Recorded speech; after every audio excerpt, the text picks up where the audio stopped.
Injifannoo! Waraana bilisummaa Oromootii fi akkasumatti adda bilisummaa Oromootiin isiniif ibsa.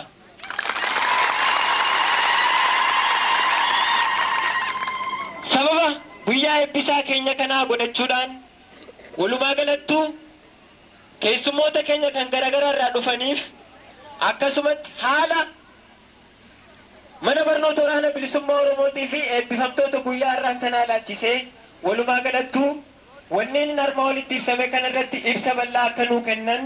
miseensa waajjira siyaasaa adda bilisummaa Oromoo Jaalladii Gammadaa haasawa simannaa akka nuu godhaniin gaafachuudhaaniin bakka isaaniif gadhiisa.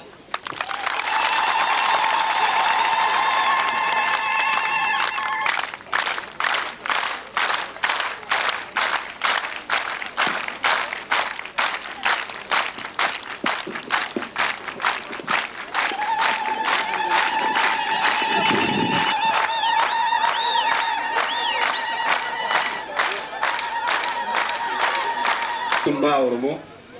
miseensota koree gidduu adda bilisummaa Oromoo akkasumas hoogganamtoota waliigalattis miseensota adda bilisummaa Oromoo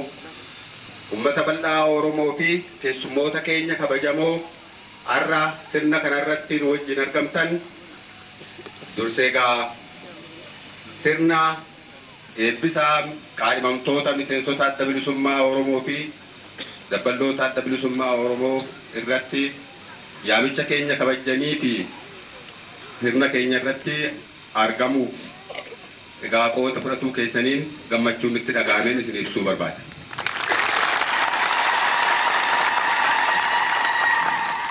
Uummanni Oromoo bara dhibbaa ol dabraniif biyya isaa irratti mirga silaatii akka sabaatti akka uummata tokkootti qabaachuu qabu dhabee eenyummaan isaa tuffatamee abbaa biyyaa ta'uun isaa hanqatee wanneen inni silaatii ittiin beekamu hundinuu awwaalamanii erga turee ammaan kana qabsoo bara dheeraa booda sadarkaa kanarra gahee har'a kallacheessaa adda bilisummaa Oromootiin durfamuudhaan humna qabsoo uummata Oromoo ijaarameen humna mirga Oromoo kabachiisuudhaaf qophaa'een kabajaan biyya isaa irratti qabaachuu qabu deeffachuudhaaf yoo mirgallee qophaa'ee yeroo itti argamu.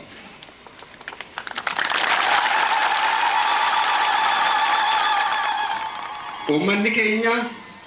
barreen cunqursaa alagaa jala ture kana keessatti mirga isaan malu argachuudhaaf fi deeffachuudhaaf yeroo qabsoo ittiin godhin yeroo inni itti bugee fi dagate hin turre. Haa ta'uti sababaalee garaagaraa kan uumamaa turanii hanga ammaa biyya baasaa irratti sadarkaa lammaffaatti lakkaawamee jiraachuun isaa eenyullee haaluu kan hin dandeenye. Haala kana ifirraa jijjiiruu fi biyya baasaa irratti abbaa biyyummaa isaa mirkaneessuudhaaf wanneen isa barbaachisan guuttachuuf tattaaffii godhu keessatti barreen 17 dabran keessatti humna isaa kan tursuu fi kan isa qajeelchu kallacheessaa kan ta'e adda bilisummaa Oromoo ijaarrachuun sadarkaa duraatti injifannoodhaan mirga isaa gonfachuudhaaf haallan murteessoo ta'an keessaa tokko guuttachuu danda'e jechuudha.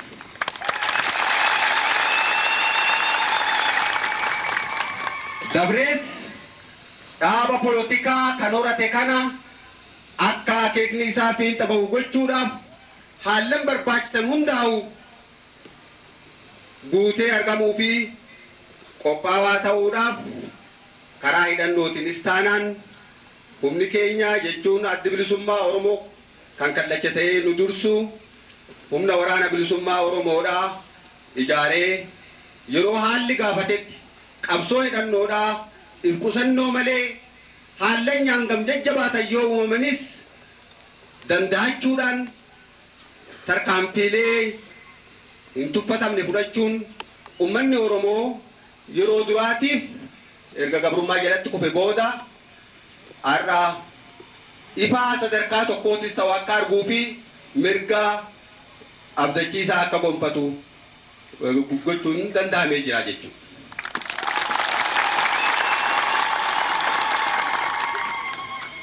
Addi bilisummaa Oromoo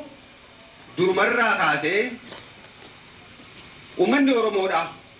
yoo mirga ofii biyya ofii irratti qabaachuu isa barbaachise kun immoo waan hafuu hin dandeenye fi kan seenaadhaan uummanni kamiyyuu mirkaneeffatee as gahee akkuma ta'uu isaatiin uummanni Oromoos dhaaba poolitikaa mataa ofii qabaachuunii fi humna mirga isaa kabachiifatuun qabaachuun barbaachisaa ta'uu kan itti amanee irratti dalagaa turee fi har'as irratti dalagu kan borus irratti dalaguuf jiraatu jechuudha. Egaa akeeka uummanni Oromoo hiree fi biyya ofii irratti akka murteeffachuuf mirga guutuu qabaatu gochuudhaaf saganteeffatame bakkaan gahuudhaaf humna kanaaf barbaachisu yeroo yerootti akkuma haalaatti qopheeffatamaa akkuma as gahametti har'a akkuma isinuu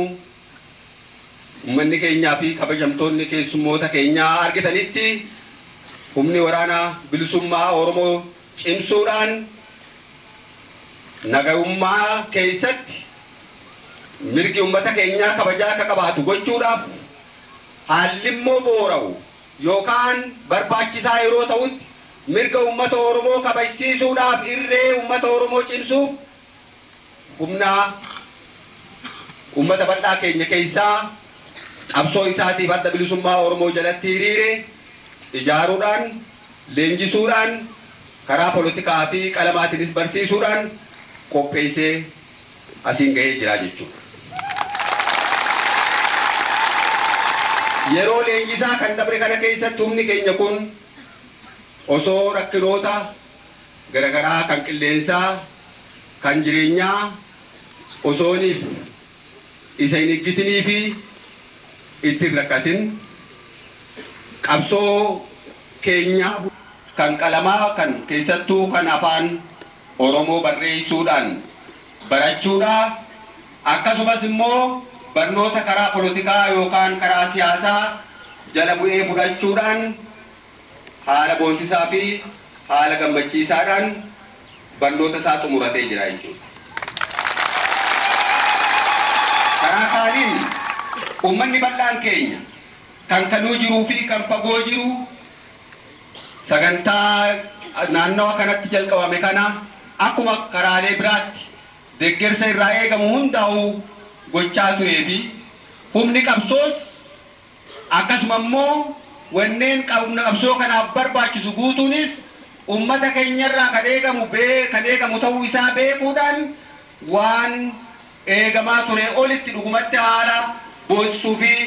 jajjabeessaa fi mirqaansaa ta'een gargaarsa guddaa laachuudhaan sagantaan kun rakkinni tokko osoo mudatin akka fiinxa ba'u qooda nuu kennee jira jechuudha. Egaa kanarratti duratti addi bilisummaa Oromoodha. Humni isaa, qabeenyi isaa, wanneen barbaachisan hundinuu kan uummata Oromoo kan biyya Oromoo irraa argamu jechuudhaan kan amanuu fi kanarratti hundaa'uudhaan kan dalagu akkuma ta'uu isaatiin har'a immoo haala manni keenya agarsiise kana hedduu kan itti gammannee fi abdiin uummata keenya irratti qabnu yoomirrallee daran akka cimu kan nuu godhee jechuudha. Eenyullee maqaa ofii biyya ofii irratti dhabuun hafnaan gaafatamuu hin jaalatu. Eenyullee seenaa ofii dhabuu hin fedhu. Eenyus aadaa isaa dhabuu hin jaalatu. Sabni kamuu yookaan mataan nama tokkootu kan afaan ifiitiin dubbachuu dhoorgamu yookaan afaan isaa jalaa gadi qabamuu fi akka hojiirra oolle taasifamu kan fedhuutti hin fakkaatu. Uummanni Oromoos taanaan biyya isaa Oromiyaa irratti kanaan dura akkuma waliin quba qabnu wanneen yookaan mirgoota uummanni tokko bakka jireenyaa biyya isaa irratti hafnaan addunyaa kana keessatti qabaachuu qaban hundaa'uu dhabee asabuun isaan jaalatamaa jechuudha. Wanti uummanni keenya kallachi uummata keenyaa adda bilisummaa Oromootis dadhabate cunqurfama. Gabrummaa biyya keenya irratti mirgi keenya mulqamee sadarkaa lammaffaatti jiraachuu. Namni biraa akkaataa nuti jiraannu nu murteessu. Kana didaa turree har'as ni mormanna borus mormachuuf qophii.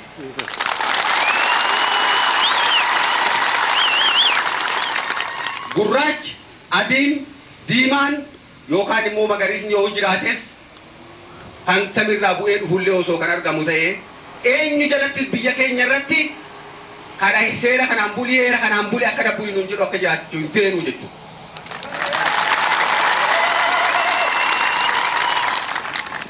Abbaan wajjin biyya keenya irra jiraachuu barbaade mirga uummata keenyaa kan inni biyya isii irratti qabu abbaa biyyummaa isaa kabajuudhaan nu wajjin jiraachuu ni danda'a jechuudha.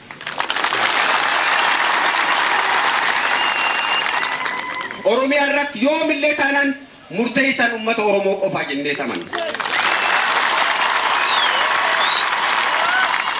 Kana mirkaneessuudhaaf akkuma jedhan deebi'a addi bilisummaa Oromoo akkasumas ummanni bal'aan keenya har'as borus qophiidha jechuudha. Humni qabsoo keenyaa kan har'a argitanii fi kan kanaan dura ture kan borus qabsoo kanaaf hiriiru akeeka adda bilisummaa Oromoo fi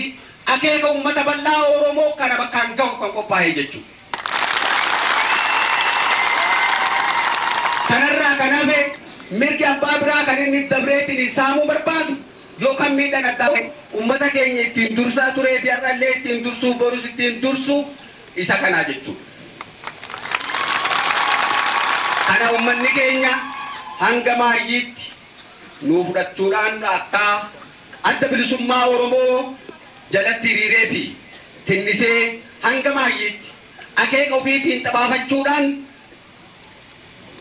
akkuma ummatoonni biraa biyya irratti kabajamanii jiraatanitti kan kabajaa ifi harka ifiitti galfatee jiraatu ta'uu qabsoo bifa barbaachisa hundaa'uu haala nagaa keessatti akka nagahummaa danda'ame haala biraa keessatti immoo akka barbaachisatti akka itti ummanni keenya qophaa'u jenna.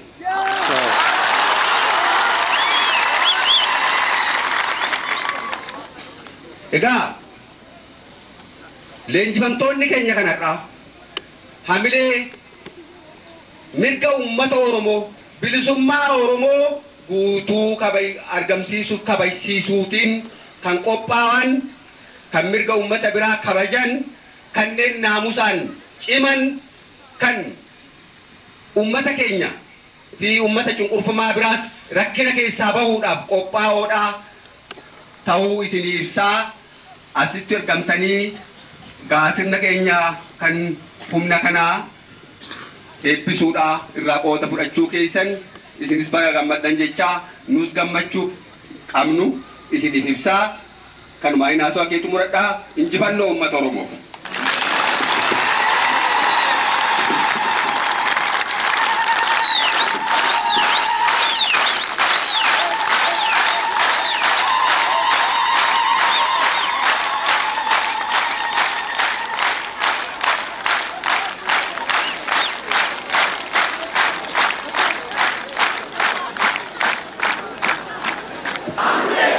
injifannoon kan uummata Oromoo